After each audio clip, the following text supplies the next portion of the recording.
প্রিয় বন্ধুগণ, মনে রাখবেন, কোরবানি কিন্তু আমাদের নিয়তের উপর নির্ভর করে পরিশুদ্ধ হওয়ার জন্য। কোরবানি পরিশুদ্ধ হওয়ার জন্য নিয়ত অত্যন্ত গুরুত্বপূর্ণ।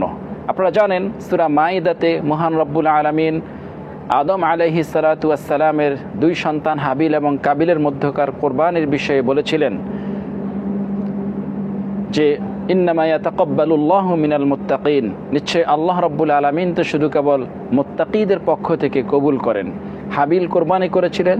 হাবিল অর্থনৈতিক দিক থেকে একটু অসহায় ছিল কাবিলের তুলনায়।